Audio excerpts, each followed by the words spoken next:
Hello, everyone. Welcome to the Pros Talk. I'm your host, Dave Annable, and with me is a dear friend, Tina Murray. Good morning. Hello. Good morning. I'm pumped to have you here, and I know I hope everyone listens to the end because we never have short conversations. Nope. It's Dave, I'm calling. 5 minutes of your time, please. Yeah. 30 minutes, 60 minutes later. So I pop into the office and all of a sudden an hour and a half's gone by. I just came to say hi. I dropped something off. 5 minutes. Then we're both scrambling to reschedule appointments because we've missed some. So we apologize to all those that have been affected by our long conversations. Right. Our wives, our husbands, our children. In the boardroom. The boardroom. So Tina, let's get. I know you very well. But let's tell people a little bit about, Tina Murray, the woman behind the mortgage agent. Just, that's the whole point of the podcast, to get that connection. So, what would you tell people about yourself as a professional in the mortgage industry? Oh, where do you start, right? So I am a mom. I have 3 boys, my 3 sons, 21-year-old, 19, and 16-year-old. The 21-year-old has kind of left home. Yeah. He is in the Army, so he has been back a little bit through the pandemic, not being allowed to go on base. 19-year-old is starting to look into my business. We are working towards hiring him full-time. I'm so excited. That's a cool thing. So, and my son works for me. That's right. So it is a cool thing at the start. I know. And then, I've had 2 conversations that have led to, I don't want to have the fired talk. Right. But I'm not your mom or dad right now. Right. So best of luck. Well, I told him, I said, you know what? I am not your mom. Yeah. And I am. Yeah. Can I say that word? You can say that word. No, I was just about to say, hey, Curtis, you've been warned. Your mother is a bitch. Yeah. To work for. Yeah. Actually, I'm really good to work for, I think, anyway. But I don't know. It's going to be completely different because we were at Blows last night about food. Anyway, that's another story. He is a food connoisseur. And I don't season things well enough for him. So he complained about that. Anyway, that's another story. And the 16-year-old is still in school. And so they've been active in hockey and football and soccer. And I've coached and I've learned to like football. In fact, when the football games are on, I will sometimes turn to them and understand somewhat what's going on. So I remember watching some of Ryan's stuff with you. And your football knowledge, because you're a hockey mom. I'm a hockey mom and a soccer mom. Soccer player, soccer yes, mom. That's true. You're giving all the credit to the kids here. As I get to know you, you amaze me because you are my elder, but I treat you as equal. Yes. Always have. We're very good friends. But you could run my ass off on a soccer field. Anyone could run my ass off. But yeah, you become a pretty good soccer player and you love it. I love it. Coming into what I consider the prime of life, right? Like that freedom as the kids they're driving themselves. You're almost redating your husband or wife. That's that era. And why I consider you an equal is because I'm ahead of we had kids so young. That's right. We met in prenatal class. We met in prenatal class. That's right. Yeah. So, but all of our kids are the same age. Right. And we're exiting at the same time, and it's awesome. Yeah. We joked about it in prenatal classes, how by the time you reached my husband's age, at the time we were having our first, you were going to be, he would have, I think I'll be Jordan, like 10 years removed. Jordan was going to be 10 or 11 or something like that. So it's pretty, we started a little later. But I started playing soccer, I think, just before my 40th birthday. Yes. And so I had not played soccer longer than most of the kids on my team had been alive. And so it was a little bit daunting, right? Because I'm old and I'm not the skinniest thing. You said it, not me. I am old. You see the gray hair. And so but I love it. And you know what? My kids got a new appreciation because I've coached soccer for years. And they just, oh yeah, mom, whatever. She doesn't know anything. And then I started playing and they're like, whoa, you do know what you're doing and you're fast. I'm like, I know. But at the end of the, I do a short jaunt and I'm like,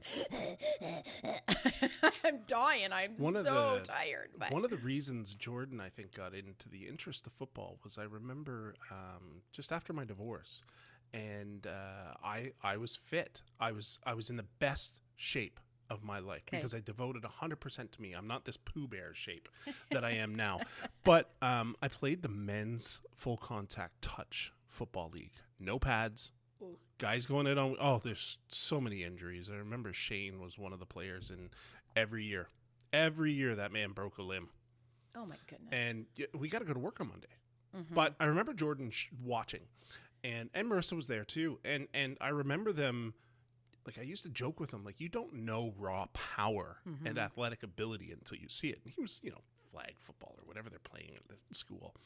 And I'm out there, and I remember there was two guys that they were like retired CFL guys, just hammered them. Yeah. Leveled them out. Oh, you did? I did. Oh.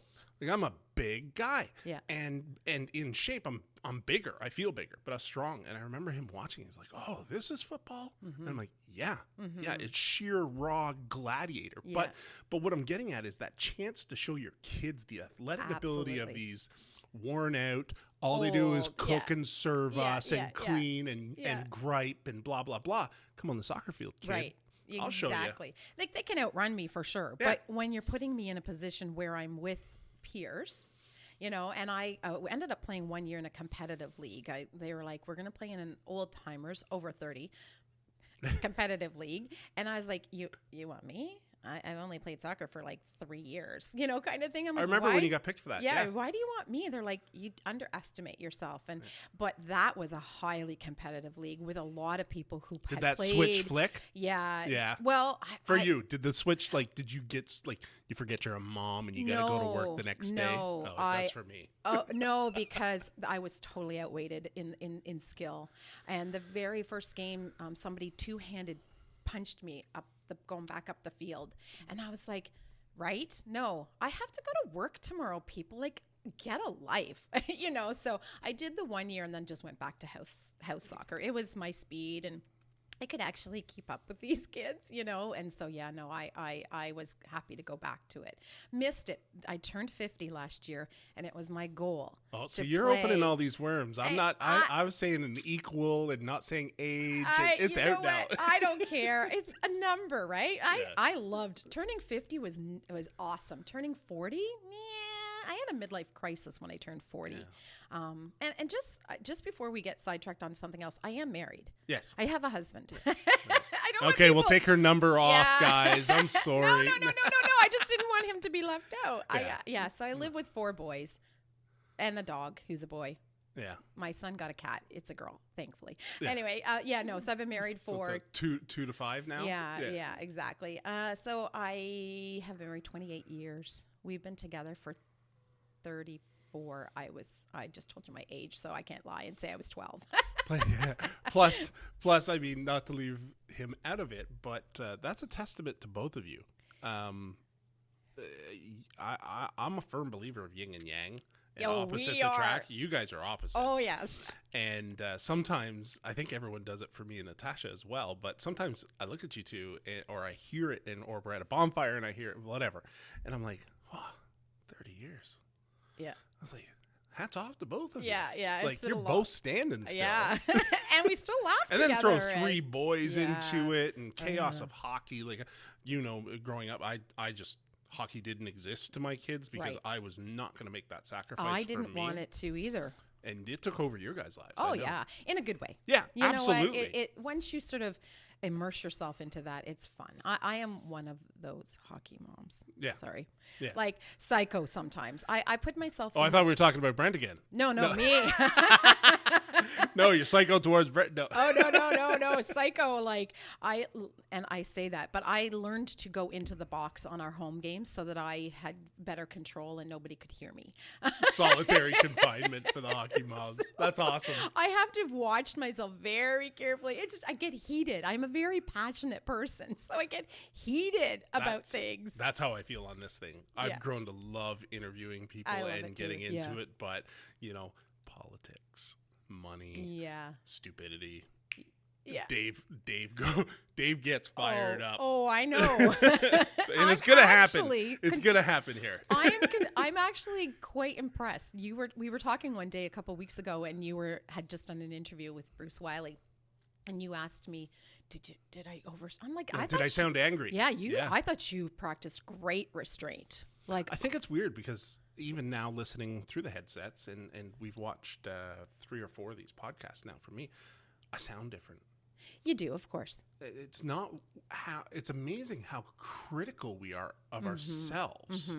And it's not it's not how I sound. I sound smarter here than in my own head. I think we all do. I think so, yeah. My voice, not the voice that I hear at all. Right. I'm very baritone in my head, Yeah. and I'm much more high pitched than especially when I get excitable. You think you're high pitched. Yeah. Well, as a 400 pound, 6'4" guy, I shouldn't sound like Mickey Mouse. Well, you don't. But it's amazing. But yeah, then so let's we're gonna steer off I topic know. like a million times, which I love when I talk to you. But DLC. Yeah. So people, it's a pretty big brand. It is a big brand. It is a big brand. Everyone's gonna know who it is. Dominion Lending Centers, DLC. Give us that little roundabout. What services you offer, what's the focus, and then I know we've got 2 hot topics that are going to revolve around mortgages. But yeah, DLC. So let me just tell you a little bit about how I got into it. Worked for a bank for 15 years, kind of went through all the different jobs. Last ended up as assistant to the mortgage specialist. I was working part-time, 3 young kids at home, husband who has shift work, worked out great. 3 days a week, 20 hours a week. That was perfect. Just before I turned 40, when I had my midlife crisis, I literally quit my job 3 days before my 40th birthday. It was fabulous. It was awesome. Best decision I ever could have made. A friend of mine, had been saying for about 3.5 years, you do the same thing as I do, but I make more money. And I'm like, I was happy in my little box. I got my 20 hours a week. I got my, benefits. It was perfect. So that year I was starting to not feel so perfect. And every day I was kind of like, what am I missing? I'm missing something. And I thought I had the cat by the tail, the cat's meow job, perfect, could flexible a little bit with hours. But I kept looking. And then I decided the box was no longer good for me. So I called her and said, I'm ready. Let's get this thing going. So quit my job 3 days before my 40th birthday. Somebody did say to me, are you having a midlife crisis? I said, I think I am. And it's awesome. I wonder how many of those people don't realize how freeing. Oh, because goodness. I was working for the man. Right. I was set. I was bulletproof in my mind, Right. and what I think. Yeah. But hated it. Yeah. Yeah. People don't understand. Like, it's not midlife crisis. It's freedom. Well, it's literally the Braveheart moment. It is. Yeah. Very it's brave. scary as It heck. is scary. Now, for me, I'm in a little bit of a different position because, and I've said this to a lot of people, is I had not that you don't have the support of a spouse, but my spouse makes really good money. Yeah. Right. And I said to him, I may be a year before I make any income. I don't know. I don't know what to expect. That's the average. Sometimes people in this industry do not make money for a year. Not saying everybody. Or longer. And so I was like, I said to my husband, I said, I may not make any money for a year. And he went, okay. Yeah. And so I knew we were going to be okay. And there was one day only in January. So that was July. In January of that year, husband was going through a bit of a labor dispute, so was sitting at home with me. And we have, again, 3 young kids. And January, you don't make a lot of money when you first start. Like now, I know what to expect, but yeah, it's slow for me too in January. Right. This year has not been. No. But anyway, I sat for 1 minute in my office at the house and said, "What have I done?" But I've never looked back, and I keep working. And it is, so Dominion Lending Centers is a national franchise. It's a national brokerage. We broker mortgages. There are franchises, right? So there's a lot of different DLC, kind of like Tim Hortons. I guess it's the only way to describe it, right? Yep. Tim Hortons has, every Tim Hortons you see is probably independently owned, or 95% of them are independently by region owned. anyway. Right. So yes, in Brockville, they're all owned by the same people, Prescott, those types of things. So, I work with a company called The Mortgage Source. So I am an independent mortgage agent, but I have to be licensed through a brokerage. Yeah. So I picked DLC, the mortgage source. We have mortgages, construction, residential, refis. We do all of the mortgage stuff. We also have access to leases. So people who are in business for self that want to lease equipment, we can do that. And there are commercial mortgages as well. So when I first started, I thought I could do it all. Yeah. I thought that I could be I remember those days. Right? I thought I could do commercial mortgages. I thought I could do leases. And while I have a good idea of the process behind it, I'm not the expert. And so I have people on staff. There are people on staff with Dominion Lending Centers that are the experts that work on my behalf. So now I'm like, you know what? Here, I'm going to put you in touch with these people because you are going to have a far better experience than I can give you. Plus, I find you've grown a lot with your knowledge and use of networking. Mm-hmm. So for everyone listening that doesn't see value, they're like, oh, I didn't earn $1 for $1 on networking. Right. That's a big misconception. Oh, huge. You're in two powerhouse. Mm-hmm. Well, three really, because one's a sister of the other in my mind. But I mean, you got DivorceNet. Yep. You've got NGBB. Yep.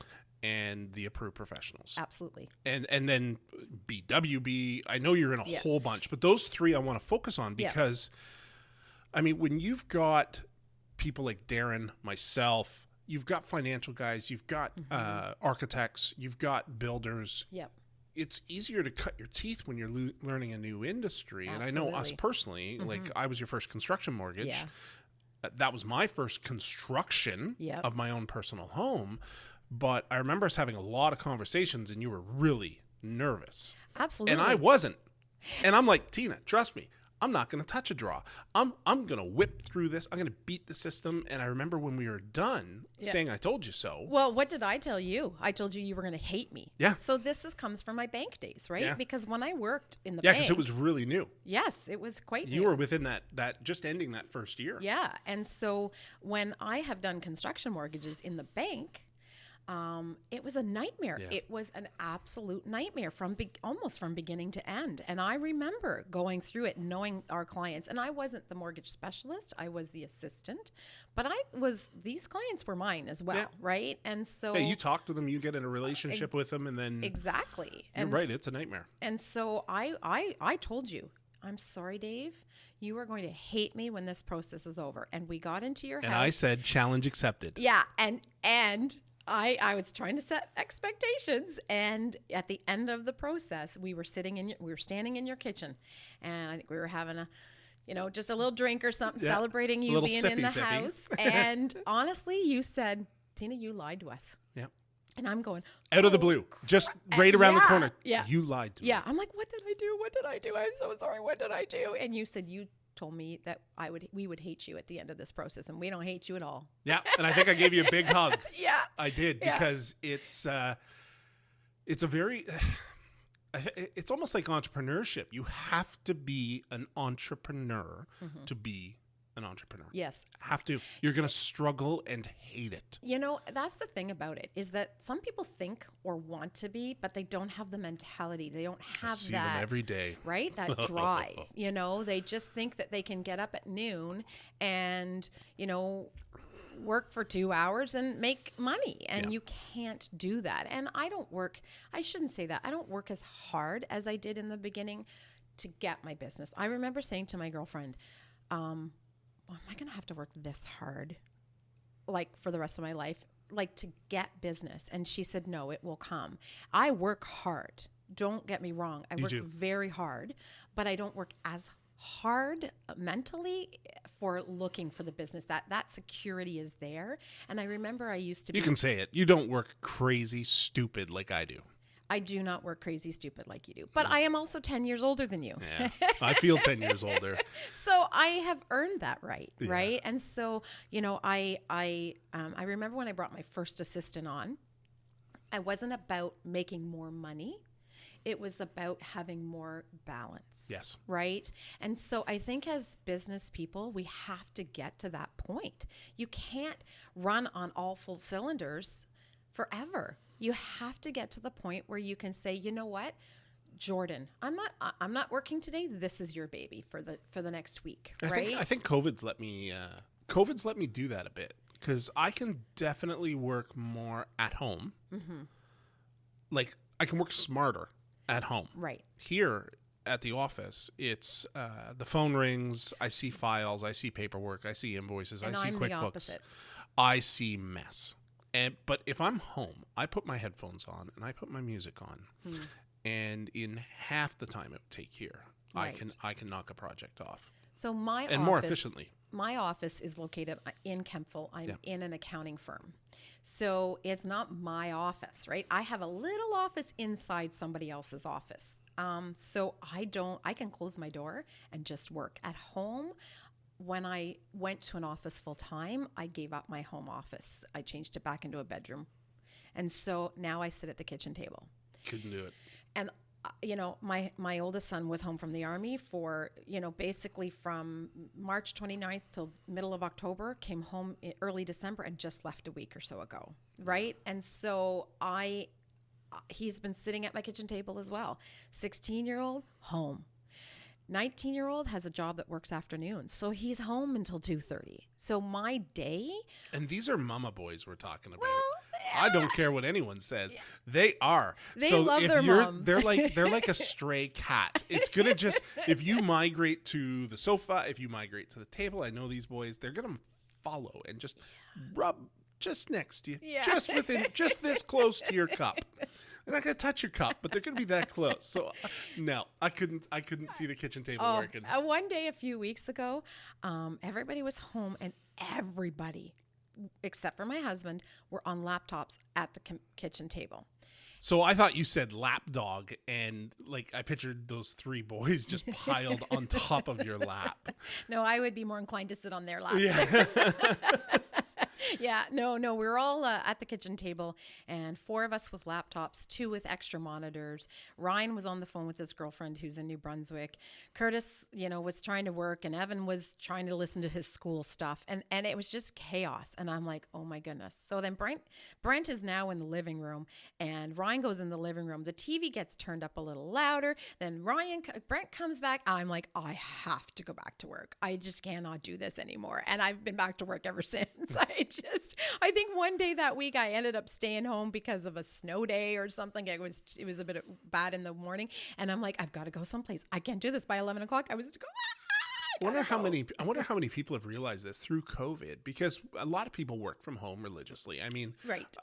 My son works for me. A friend who's in my bubble, my 10, works for me. So we were able to come in for the majority of it, Right. and we were off for a bit as well. But I wonder how many people were like, I can work from home. What's the big deal? Yeah. And then the kids are home, and Yeah. the son's home from military, and Yeah. the husband's laid off or home as well. Well, working. Brent works shifts, so But, he's home. but could you, like, how many people got their eyes opened? Yeah. Like, I tell my children all the time that, they're going through the girlfriend boyfriend stages, and they're getting older, so it's developing more serious, and we're tiptoeing on the one.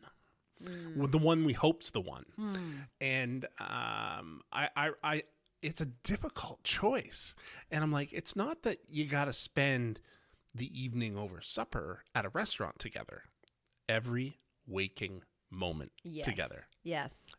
Or 34 years and climbing. Yeah. And I'm 10. Yeah. We're rookies. We're at 10. Yeah. And climbing. But it's one of those things that, like, working from home is a good test of your, and I tell people construction mortgage as well. I think I said to you, I was more worried about Natasha and I's relationship than yours and mine. Right. And you were all the money. Yeah. But to do a build with your spouse, I tell my clients, like, this is the testament and the trials and tribunes of a marriage. I would never build. It's difficult. Do you want to know why? Not because of the marriage, but because I have no design sense. And That's true. You and Natasha did not. Oh yeah, we. What did was not. it? The dormers or the color of the dormers? Both, I think. Yeah, and you were both like Dave, Dave. I'm like, I say it all the time to Natasha. I do this for a living. Yeah, right. I might have an inclination. Right. It's funny because Brent and I will have conversations, and recently he was talking about doing sort of like a roof over our deck, right? And how it wouldn't be that difficult. Would look good. Yeah, it would look good on the back. And so anyway, and he's talking about it, and bless his heart, he is not a tradesperson. So I mean, I've had work done in my house where I have told the contractors, you do not leave if there's anything left, and the contractor was in the house, nobody was there, and he called me and he said, there's 2 mirrors, which mirror do you want me to put up? And I'm like, oh, we haven't decided yet. And he said, no, I promised you I would finish it. And I said, yeah, but because I told him, do not leave anything, because we've had other jobs done. I love him to death, but I know it's not going to get done, right? So anyway, so he's talking about how he thinks he could put this roof over top of our deck on his own, because it wouldn't be that difficult. Don't do it, Brent. Okay, so anyway, but that's not even the point. The point was, I'm like, good luck finding materials. And he's like, what? And I'm like, good luck finding materials. It's just like 2x4s and whatevers. And I'm like, Brent, this is what I do for a living. And yes, I don't do construction, but I work in the industry of building houses and houses. Trust me, it's what I listen to. I said, you will not find the material. And if you do, you're going to pay twice as much for it. Yeah. And people, just in context, because you're a number person and I do live and breathe architecture, live and breathe small business, but I have lived and breathed this COVID crap for the past 12 months more than any human should. Agreed. But 2x4 last March was $2.50. A 2x4x8 standard stud was $2.58. They're now $8. Yep. And we just got notice lumber's going to go up again. Yeah. Sheet of OSB. OSB is the chipboard plywood that it was like $16 for a 4x8 sheet last March. Yeah. Yeah, it's $60. Yeah. 60. Yeah, I have a friend building a house. It's like 400%. And he said he's probably 80K over 80 to retarded. 100. And thankfully he was in a position that he could do it. But honest to goodness, like...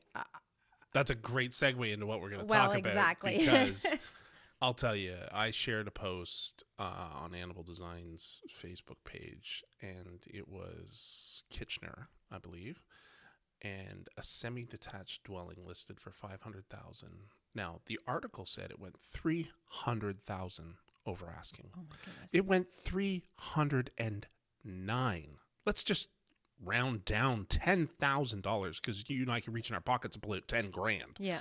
$309,000 over asking, and $809,000 built on top of each other, no yard, no frontage, no parking, semi-detached. Crazy. So I was working out the numbers. $800,000. You're looking at about a $2,400, $2,500 plus Per square foot. a mortgage payment. Sorry. Yeah. And then whatever the taxes are in Kitchener, I'm sure they're not nice. Yeah. So let's say $3,000 mortgage payment. That's base. No hydros and everything else. And this is semi-detached. I imagine they've bought it as an income property, either to live in one side and rent the other. You're not getting ahead of the game, folks. No. It's horrible. It's really bad. I feel for first-time home buyers right now. Yeah. So lead us into that, because I want to know, as far as a mortgage agent, what are the ramifications? Because we're talking in our area, Leeds and Grenville, the average purchase price is going $70K over budget. You and I have both heard clients that are $50 to $100K over last March's building costs. What ramifications and stuff does that have? I mean, what I understand, and I am not an economist by any stretch of the imagination, but from what I understand, they're saying that the prices are going to continue to go up a little bit this year. There will be bidding wars, et cetera, et cetera. Next year, they're going to level off. But I don't foresee a bubble, a bursting of the bubble as far as prices are concerned. It happened with gas, didn't it? Yeah. Yeah. Let's not talk about that. They all of a sudden conditioned us to pay more, and everyone's like, oh, it's going to drop again. Yeah. No, you dummies. Yeah. You just proved to the government that we are willing to pay $1 for gas. Yeah. We're never seeing 60 cents again. Oh, we did briefly last year, did we not? It's a year again. Yeah, so, barrel prices are lower than what they were in the 80s. Last March, we were paying 69 cents a liter. And we're at $1.21 right now. Yeah, and what's the barrel price? Below what it was in the 1980s when we were paying 48 cents. Right. But somehow let's not talk about that. Well, 'Cause it's all taxes, boiling. right? Oh, Like, it just I boils in. But I mean, know, but there's that's excessive. there's no short of property tax. There's nothing on the cost of a home that the government's got a piece of that they're controlling. Only new builds, taxes. Yeah, HST or whatever. but just standard taxes. Like Yeah. like there's a big chunk of gas prices That's that true. are part of True. carbon tax and True. but the government, I mean, it's called Petro-Canada. It's called, like, for a reason. I mean, they're part owners. Just like LCBO, they control prices. But mortgages, like housing, is supply and material Yeah. and labor. Yeah. So, yeah, I don't know. So anyway, this is what happens to me when I start thinking. As Well, you know, my brain, right? I try to solve the world's problems. You know in what? I seconds. saw this post and it said something about, you just need to slow down. And the person says, you just need to catch up. Or maybe it was a TV show or a commercial or something. I've You heard just that. need to catch up. And I'm like, that is really cool. That's a great way to look at it. No, I don't need to slow down. Although I do tell you and a few other friends of mine that are just going a million miles a minute, right? Slow down. I have a gift though, because of my insomnia or whatever the hell's wrong with me. I'm not going that fast. It's just You're going faster than anybody else. I start at 3. Right. So by the time you guys wake up, I've done a 5-hour day. It's just I wait till 9 to send those emails because I don't want people knowing I'm up at 3. I didn't say that. No, it's true though. I try to diligently communicate with people between 9 and 5, but yet, like last night it was 8:30. I think when I got to the home office on a Sunday. Yeah. But I had a deadline. I'm working on it. I took some time to kind of spend time with the family during the day. Yeah. And, when everyone's sitting down being a phone zombie or sleeping.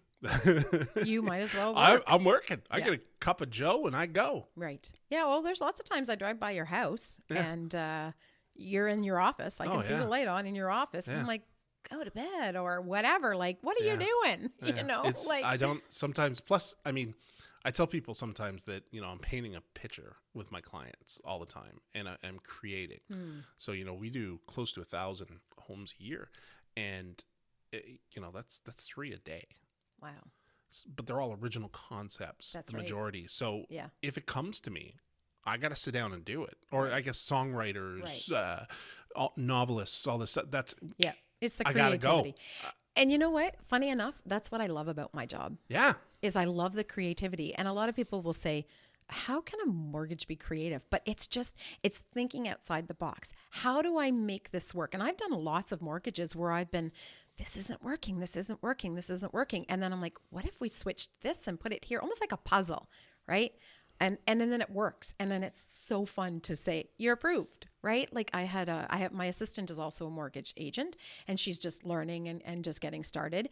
And we were working on a mortgage and I was like, okay, try here, try this, try that, try this, try that. And everything was not working out. It was getting declined.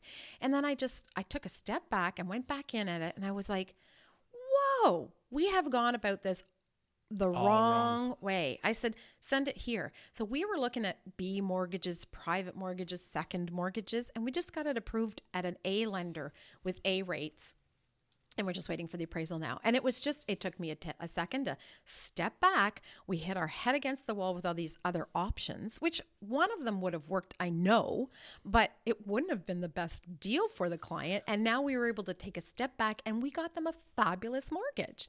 And I'm like, this is what I love about this job, right? Is just thinking about how we can make this work. And that's what the difference between working for a large institution, right? So a bank is just going to send that application. They're not going to sit back and go, hey, let's rethink this. You do have some people in the banks, and I'm not bank bashing because no, just reality. There's like certain insurance agents are the same.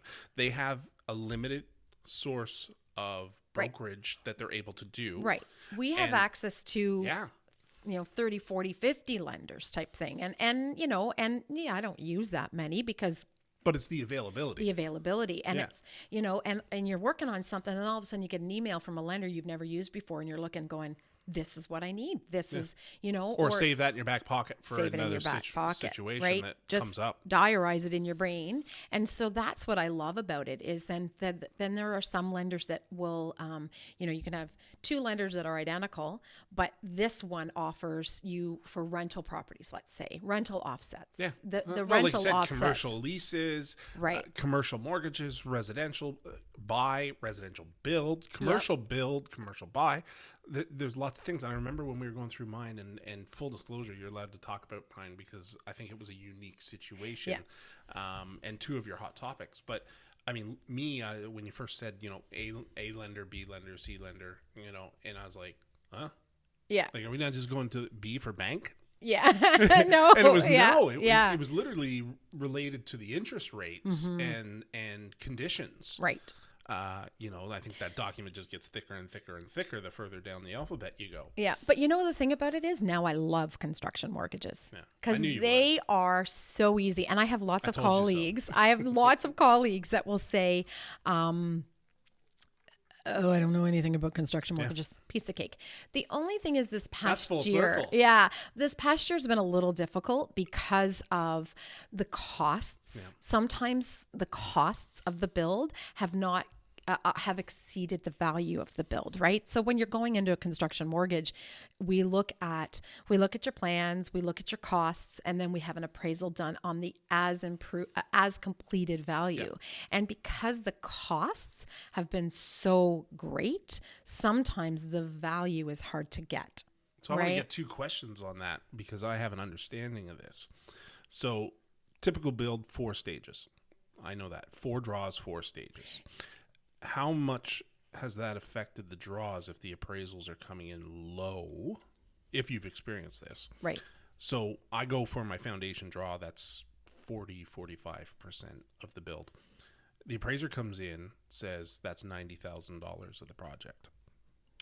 Current costs, foundations, framing, excavation, COVID restrictions, and slowdowns, you're probably at 130. Mm-hmm. Are they just choking out and saying, okay, we're 40 short already? Or have the appraisers, I guess the question is, have the appraisers kind of adjusted to the reality? Because, I mean, if lumber... No. Percentage complete is percentage complete. Easy answer. Right? So here's the deal, is that at the beginning of the build, before you even put one shovel in the ground, we know what your completed value will be based on what you're putting in. So if you tell the appraiser you're putting in granite countertops, high-end marble, blah, blah, blah, blah, blah, high-end everything, they're going to appraise it based on those high-end build. Those things, right? Brick versus, brick versus siding, right? So they're going to look at all those factors. So the value of the build is the value of the build, the value of the property as completed. Yeah. So then what we do is we go back on percentage complete, right? So if the foundation, this is the draw stage. So if your foundation and whatever else is 25%, that's what you're going to get, regardless of how much. And this is why how much you need, right? So this is why 2 things. We want to have, it's really good to go in with cash. It's good to have cash in your back pocket or access to a large line of credit or an account. So I tell people that builders pretty much know that where builders understand this process, right? So it's a game. You know that you may not, as a builder, you may not get your full payment on that foundation until a little bit later. And every build also has, every draw also has a holdback. Yeah. So the Construction Lien Act in Ontario says that every draw has to have 10% holdback, and the lawyer holds that in trust for the end of the build. And the reason for that is contractor doesn't get paid. You have 90 days to put a lien against somebody's house in order to get paid. Yeah, which is a nasty, nasty process. It for is both parties. It is, but it happens, right? And so this was a way to protect contractors. I expected that to be higher during COVID because of all the complications in time frames. Okay. But I haven't heard it. I haven't heard, and it might be one of those things, conspiracy theorists hat on. It might be one of those things that they're just hiding the negativity. But I haven't heard of reports of a lot of people missing because I mean, you're on a time frame with a build. As I've just mentioned, it's a game. I remember playing it. I'm addicted to it. I want to do it again, but we built too good the first round and we were happy with our location, but I really want to do it again. And it's one of those things that I'm just shocked with the delays. Like, we had 30% of last year was in lockdown mode or couldn't continue or couldn't start if you didn't have a permit in place. Oh, yeah. I wonder, I'm going to look into that. I want to know how many liens, like what increase amount percentage-wise of liens came into play. I haven't heard, but yeah, I generally wouldn't. Just weird thought. Yeah. Yeah. But so the draws and the appraisers haven't really balanced out and adjusted yet. But how about like, are people trending to build? Because I know inventory is low and issue filled. Are people trending to build, or are you still seeing an equal balance, or what? Where's it at? I think still people are building. I think the issue is that there are delays and lots of cost increases, right? Yeah. So we were talking before we went on that I have a friend who's building, and I think he's 80 or 100K over, and thankfully he was in a position to be able to do it. Didn't want to, but had to build this home that they've been wanting to, their dream build. So the other thing is that I'm finding I have clients that are looking to buy, and they're bidding on pre-builds. There's a bidding war on pre-builds. So, and this particular instance, I sigh there, people. I'm going to just explain why I'm nodding my head. Pre-builds, hats off to you if you're doing pre-builds. I'm not bashing anyone, contractor, developers, or anything else. But logistically right now, that's like betting on a horse with 3 legs. And you don't know because they're not starting, so the prices you're probably in a variable contract. I don't know, but for me, I know no contractors are fixing rates right now. Well, that's it. How are you doing that? When I start, I'll revise my Well, quote. and I think this was a subdivision. Yeah. In Kingston. Yeah. So I think it was part of a whole subdivision. It was a semi. It was an end unit, and they went in at like 440, which isn't. And I know that thing probably went for 550 on a pre-build. I have never heard. You go in to buy a house in a subdivision that's being built. You say, okay, I want this one, and I negotiate. And this one was, you can't pick your colors. You can't pick this. You can't pick that. No, I think you could pick your colors, but the design was set. You couldn't change anything. You basically just bought this pre-build and bid on it. Yeah, we're seeing a lot of subdivision covenants are getting thicker and thicker, and you get less choice. Right. Why is that? Design. Okay. I don't want to have an ugly house next to my house. Got it. They don't want a modern, a Victorian, and a craftsman on one street. Got it. They want. I grew up cookie cutter, but I grew up Liston Avenue. I remember when I first became a teenager and we were getting into these late night parties, and we would take Liston because we could sneak around driving. And I'm like, what the hell do you do when you come home to a house that's got 40 all the exact same? And you're drunk? Like, how many people go home to the wrong bed? I'll tell you a story. My parents live in Maitland, and the neighbor, and they're not cookie cutter houses in Maitland, but the neighbors' kids, this is years ago, had a party, and the couple of kids wandered off, and some were trying to get in their back door, my parents' screen door, and my dad gets up, and it's like, no, go next door. But add to that, if all the screen doors were the same, it's crazy. And this one street, it's row houses. I think they're in blocks of 10, and they're all red brick, 2-story, same front porch, and then flipped. Like, so that takes half of them out. Yeah. So 50%, because your door's on the right. Right. Yeah. So it can't be a left door. I have a friend which one is it? Who lives on Liston Avenue or up around there, and I'm like, I've gone to her house 1,000,000 times, and I still can't figure out. I have to think about which one. You have to binocular stare for the number.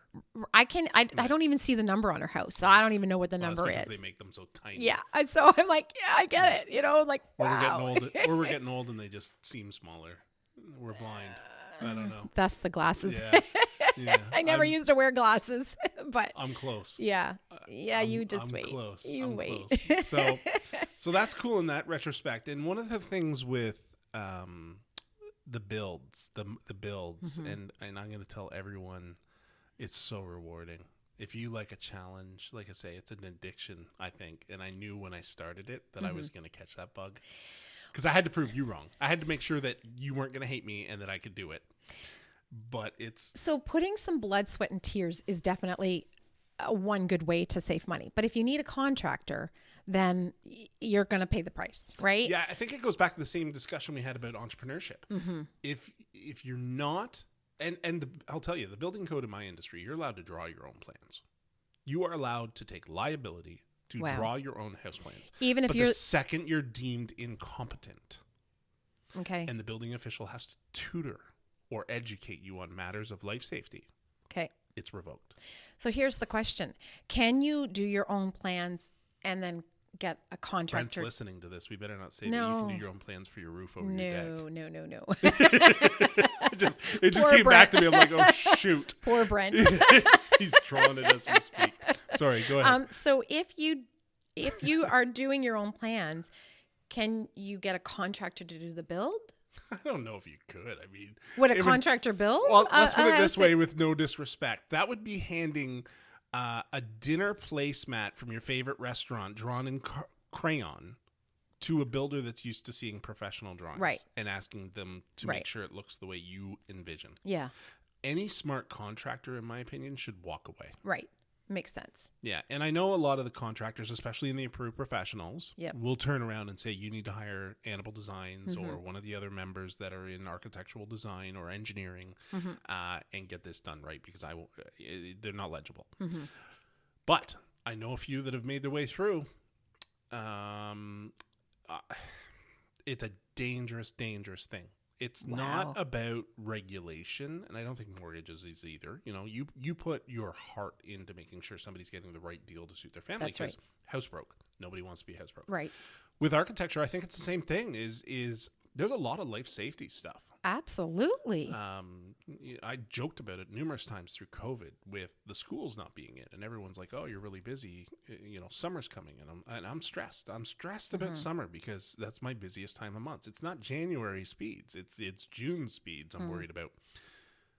Most colleges right now, the kids miss 30% of that year.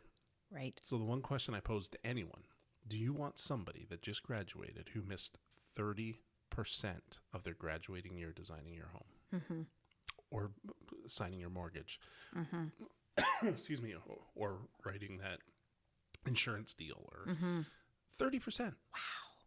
Yeah. So I'm not hiring. Right. You know, I want the 100% show. Which is unfortunate, right? Because there's yet another byproduct of COVID. Yeah. Right. It is. And it's a scary one. It's you know, double edged, because the kids are going to suffer now. That's right. Because we all know you're graduating year 2020. Yep. Somebody's going to be biased. I'm going to be biased. Right. 2021, yet to be told. Well, actually, 2021 will be the bad year because they graduate in June and April. Yeah. That's the bad year you want to watch for. 2020, maybe they finished and got out in April. They might have. Yeah, you'd be okay. Although, you know what, by 2020, by the end of 20, like by the beginning of the school year 2020, 2021, it was starting to open up a bit. I mean, Marissa still had trouble getting into school. She's still not in school. 2 years now. Waiting lists, truncated smaller classes. She's tried private school. She's tried college. It's not happening. A lot of kids did not, like our middle son graduated last year, and he, you know what, he had already planned to take a year off and kind of figure out what he wanted to do, because again, it's a lot of money. He's pretty frugal and smart, and he's like, I don't know what I really want to do yet, so I'm not going to pay for college when I don't know what I want to do. I want the college experience, and now you notice a lot of his friends and other people in that graduating class just didn't go to school because why, right? Yeah. Some started and then just couldn't do it because it was all online, and I don't know. It's definitely been an impact, but I want to see how much of this makes us all smarten up. I know you're not going to be surprised. I've taken this year to refine, improve, refocus, retool, rebrand.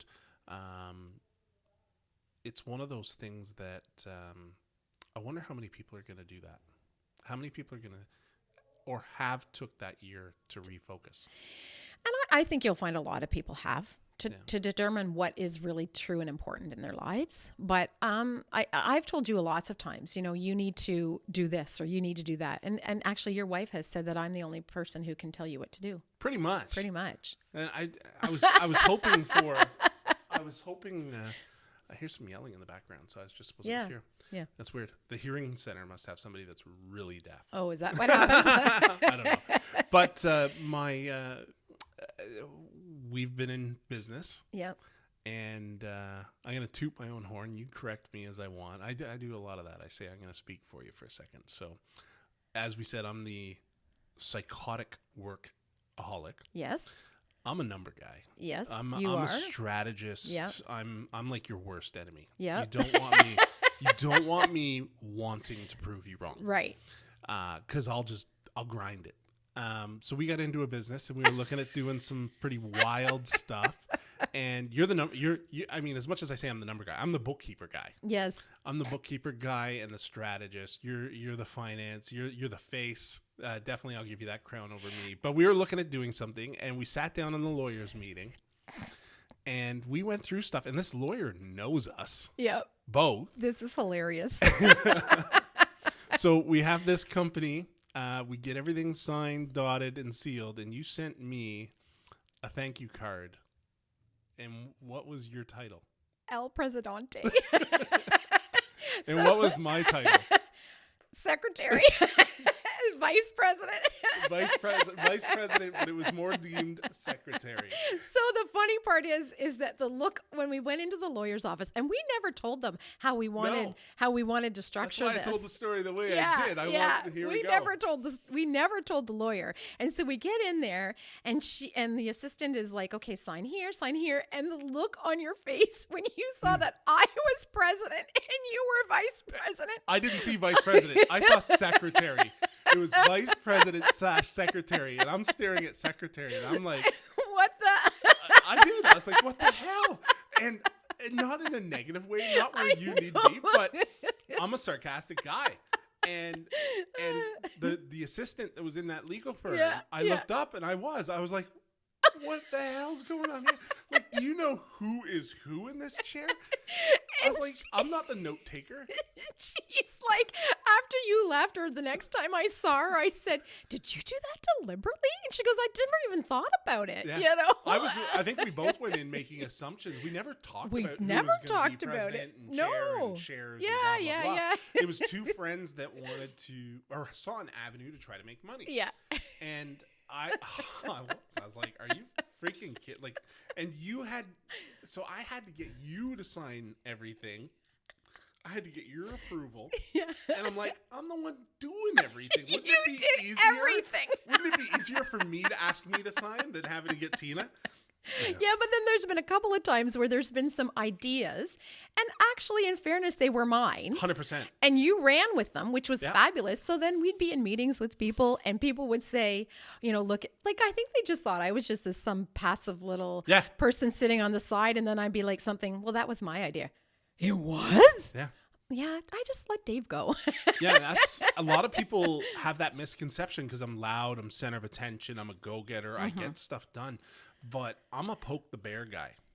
You want something done, I just and have you don't want to do it, just plant the idea in Dave's head. Absolutely. I love that. And just watch it go. I love it. It's awesome. You can take all the credit. I don't care. The golf tournament I never expected to be running. Yeah. A trade show? Yeah. Never expected to take over 2 city trade shows. The Approved Professionals. Yeah. That was, somebody pissed me off. Yeah. Yes, I remember that. It was a competitor that just egged me on, and they still exist. They're still being used, but I'll tell you, not as much. Well, you know what? I went away on holidays. And you and I mean, as our businesses have gotten busier, we tend to not talk quite as much. No, we don't talk nearly as much as we used to. But we were talking all the time. And I went on holidays for 2 weeks in January, and I came back in Ontario, or LG approved. We don't have to guess the month because it's just 2 weeks every month. It is. I like to travel. I tell people I work to travel, but you know, there's lots of, let's go back to mortgages a little bit and construction, you know, and there's a lot of things that people do need to consider when they're building. And I think that, you know, and again, not to dish banks, but I know the one bank that I worked for previously, they do it's, people go, oh, it's percentage complete. Well, they do cost to complete. Ugh. Huge difference, right? So if you're at 50% complete, you think you're going to get 50% of the money. You might not. You might get 30% because there might be more cost borne at the end of the build. And so I think that looking at, you say, use your professionals, use the professionals, right? So I'm going to lean on you. You're going to lean on me. I'm going to lean on, the contractors. We all need to. And then there's, where are you going to do a carry-on? Is it going to be a carry-on warranty? Is it not? Is it going to be considered a self-build? Those are things you need to consider for financing. Yeah. Right? So I think it's really important. And that's the things financing considers when they're looking at you too. That's right. Like these are check marks. That's right. If you don't want to, if you're doing what's called a self-build, you have less options. And less options, right? So there's definitely, and also if you're doing a self-build, the lender wants to know, do you have the qualifications to do it, right? Like, I could never do a self-build. I remember having that conversation with Cam Delapizzi. I had that conversation with Cam, and I'm like, just Google me. Yeah. I'm pretty sure I could do this. Yeah. And that was and I've learned, and like you say, I've learned a lot since I've done your first mortgage. I've been able to, I still do some with that company, but I've learned how to do builds using banks or using credit unions. I was impressed. It's one of those things that, and I guess backtrack to us. So like I was gung-ho to build my first home, called Tina, and we sit down and start talking. And because I know it's one of your hot topics on here is credit. So I was one of those idiots that had a consumer credit card, like a store credit card, and the balance was $10. So I just pay that later. I'm going to tell the whole story because people are listening. So I hate creditors. Every single creditor listening to this, or store owner or whatever, if you have a credit card and you're relying on Canada Post to deliver your message that a payment is due, do not call your clients a day before or 2 days before a statement. Like if you mail it, don't call the next day. Some people live in rural Canada, like me. So Home Depot would call religiously the Thursday, and on the Friday I would get the statement. On Thursday they're calling like, I'm going to steal your firstborn because you're late payment. So I paid this credit card down to $10 and made them call me. And the minimum payment was like, I forget what it was. I think it was like, just pay it off. It's $10. But they would mail me a statement, harass me with 3 phone calls, and I would laugh on the Friday when they called because I'd be like, are you making any money on this? I owe you $10 and you've mailed me, called me, and bartered with me. So little known fact, I was destroying my credit. Yes, you were. So this went on for a year. $10 freaking dollars. Yeah, for $10 I destroyed my credit. So we were going to go build and Tina's like, yep, no problem. You knew me. You didn't know this. This was like that hidden secret in the closet. Yeah. And you had to deliver me the news that we're not building. Yeah. Like we would both need co-signers and they would have to pay for it all. Yeah. So you told me to take I think you said a year, but it only took 6 months. No, because you did what I told you. No, actually, I paid them $10. At the beginning you didn't. You resisted. I did because I resisted wanted to really just prove. For what you thought was principle. Well, it backfired. It bit you in the butt. It did, but it felt good. No, it didn't, because you had to wait. It felt good. It felt good when you listened to me. And it felt in good to get a house, but very short time after you listened to me, your credit went up and you were able to build your house. I like making monkeys jump for $1. Yeah, well, I think it's funny. You made me jump, and I'm not a monkey. No. So 6 months later, you were able to get us in. Yep. Now, we're coming on the heels of some bad news because we had bad credit. So I'm expecting we have moderate credit at this time. Did exactly what you said, 6 months of planning, get us in, get the construction mortgage, plan on a B exit, right? Finish the construction mortgage, and I'm smiling ear to ear here, people, because I took 2 draws of 6. I beat that system. Yeah, you did a really good job. Oh, it felt so good. You did good. It did good. But I had a lot of great friends. And I mean colleagues, Right. workers. You know, when you're doing these builds, you got to, you know, as much as you're working with your agent, you have to strategize because, I mean, you work with your agent. And if you, it's probably more so now than back then because I was educating you a little bit. Absolutely. But it's, you go through the process knowing you're only going to get 40% less 10. Yeah. Then the next draw is 20% less 10. That's right. You got to plan on that You stuff. absolutely and if do. you don't do handshake deals, like you can't have somebody working on your job that says, I'm going to put this foundation in, but I want paid before I leave. Right. Boom. Not going to happen. Doesn't work in a construction and mortgage. But also there's avenues. Plumbers are a great example. You know, electricians, they're in draw system too, because they have to come do the hard wiring. Sorry, electricians, hydro hookup. Yeah. When the foundation is in, hydro will do your hookup. They run the wiring and the conduits. Frame the house, they come back to do the wiring. Drywall the house, they come back to do the fixtures. Right. So you promise them percentage of work, but ask them for the full bill. Normally around $16,000 to $18,000 for an electrician to wire a small home. Promise them a reward at the end, a bigger chunk and less hassle, like a 1 or 2 day payment on the final invoice, but yet don't pay them for the first one, Right. or a smaller retainer. Right. That was what made me, because what people don't realize, and I think the hidden fine print is every draw, especially that brokerage that we were using, or the lender Yep. that we were using, it was something like, it was like $4,000 per draw as their fee. No. Only in the beginning. Right, but I was under the impression it was per draw. Right, So no. me, I'm thinking I saved $8,000. Yeah. No, it was only in the beginning. You pay that fee at the front, and then But it's appraiser fees. but there is an appraisal fee, there Yeah. is a draw like fee, 180, and your 200 lawyer bucks. fees. Yeah. Right. So I skipped Yeah. 4 of those and paid 2. Yeah. So we did that, but then the miracle worker that is Tina See, calls t-shirt. me up at the end and she says, I got a surprise for you. And we exited in an A side lender that had turned me down. My home branch, not going to say it, just they said no. Actually, because we were, you know, who we are and everything else, it was just no. Yeah. And boom, you danced us right back into it. And that's awesome. Yeah. And my t-shirt, I'm wearing it. We Yeah. won't show it. It says mortgage agent, because badass miracle worker isn't an official job title. It is. And you know what? You know, we're going to wrap things up a little bit, but it's one of those things that I think it's underspoken or underknown. Even within, like I mentioned insurance as much as I've said mortgage, but brokers just have a bit more freedom. You're working for yourself. Yep. So you've got that grind. You're not guaranteed pay. Yep. So on and so forth. Yep. It's a slippery slope. You know, there's lots of big outfits, architectural firms that you can hire, and engineering firms. I mean, go ahead and pay their fees. Right. But people work harder if they can get that personal touch. So if you know somebody that's a broker or a friend or a friend of a friend, even, I know that's your marketing is friend of friend.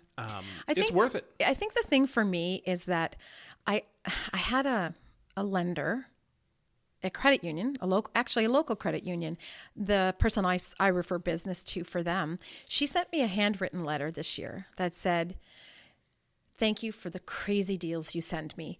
Everything you send me, you can see and hear how much personal input you have into this, how it is so important to you. Each one has a story." And I think that's the thing for me, is that I care, right? It's not about, of course I need to do mortgages to make money, but I care about every single one of them. I invest in them emotionally. And somebody last week or the week before said, sorry for, giving you my personal life story. And I said, no, I opened up the door. I started talking about personal things, and I said, I opened that door, and I said, that's what I love about what I do, is that if I get to know you, it's important to me, right? I think you have to get to know people, because that's what we joked about it earlier about, saying to Natasha that you're one of the few people that can say, sit down, Dave, shut up, Dave, do this, Dave. I do it in a respectful manner. But you do. But I think it's the fact that me personally, in my head, I think I know you mean well immediately. There's no game. I'm very skeptical of everyone's intentions. I'm always like, why? What's the back play? What's the angle? Yeah. What's the other? There's never an angle. Like, slow the hell down. Yeah. Go camping. Right. Go on holiday.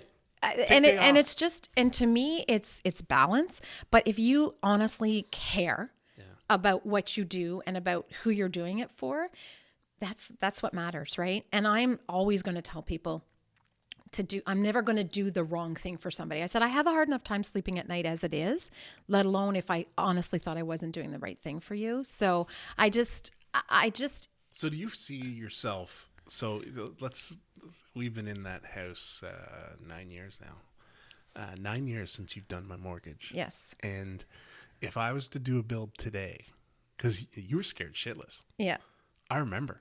You were so nervous. I thought, what could you thought you were gonna whatever wreck is going to go wrong, right? Life. Yeah. Like it just. Are those nerves gone today? Oh yeah. Yeah. Oh yeah. Because I know so much more. So I got to find a new way to stress you out. You stress me out. Okay, but you have to wear this, Steve. Oh yeah. My pink hat. So we love hats. We love hats. And Tina's brought me this awesome DLC hat. I'll rock anything. It is tiny on your head. It feels good. It looks good. Am I right? Yeah. There you go. So no, I'm willing to wear it anytime. It's one of those things that I know people, and I think that's you, is people see us as professionals. Right. We are 100% Absolutely. professionals. Yep. We know, if you have questions about builds, minor variances, architecture, whatever, Absolutely. and the same vice versa to mortgages or lending. Yeah. I think we bounce it off each other all the time. I'm a text away. So are you. Yeah. But people have to realize we're normal people. And we don't give a damn. No. We like to have fun. Be we yourself. razz each other. We talk about the boardroom. Yeah. That's a hot tub in my backyard. And when we started the company together, we're too busy. We were both starting up at the time. And people don't realize that people that get into business are normally, that's a second to what they do during the day. Mm-hmm. I've got 5. But yeah, we had a few meetings with our spouses and sitting in the hot tub. Yeah. And I had a sign company at the time, and I was like, I'm going to surprise Tina. I got a lid for the hot tub, and I was like, I'm going to label it the boardroom. Yeah. And then you showed up and saw it. Or I think I sent you a photo. Yeah, I texted you a photo awesome. of it. You're like, oh my God, when's the next meeting? And I was like, wow, we can have boardroom meetings now. Yeah. That's awesome. In the hot tub. Yeah. And we live so close together, right? So it was easy. And despite the fact that we live so close together, we still don't see each other anymore. But anyway, it's COVID too, but it's COVID, but I find, I think it's more COVID. But you know what? I think, and I tell a lot of people this, you don't have to work hard to be my friend. Mm. You don't. Never lie to me. Right. Never disrespect. Yep. And treat each other equally. Mm-hmm. I'm pretty good at that. Yeah. You're pretty good at that. But I have a handful of people that I would call like the best friends of my life. They could call once every 10 years. Yeah. Yeah. And we could sit down and have an hour discussion. Right. It doesn't maybe bore the heck out of everybody else, but maybe, but it's one of those things that, well, for me, I don't care about everyone else. Yeah. I can sit down and have a chat. Yeah. Brent could pull into the driveway and we could end up talking for a couple of hours. It won't bother me in the least. Yeah. I don't care if I'm not getting what I was doing done. None of it. Yeah. I really don't. And I think that's a value add to that entrepreneur mentality. Mm-hmm. When you made the leap and went out on your own, I knew you'd do it. I was worried you'd be too passionate because sometimes you can't pull the heartstrings when you know it's not your fault. If some idiot wants to fight their credit card company, it's not your fault. And it does hurt sometimes, but it doesn't. I'm sure you go home and it hurts. Right. But you can't, and that's where I said you would overinvest. Right. I was fearful you would overinvest. Yeah. You're too loving and caring. Whereas, some people think I'm too dark. I'm too not loving and caring, which I do care. That's right. I'm there for anyone that wants help. It's just you better be ready for raw, honest truth. Mm-hmm. Yeah. And I think you serve that well. I think you just serve it, softer. In a compassionate way. Who's wearing pink? That's That's true. But no, I want to thank you, Tina, for this. I mean, I hope people realize and reach out that, you know, I think the message we're portraying, it's hopefully not scary. It's a scary thought to have to build, but it's not a hard process.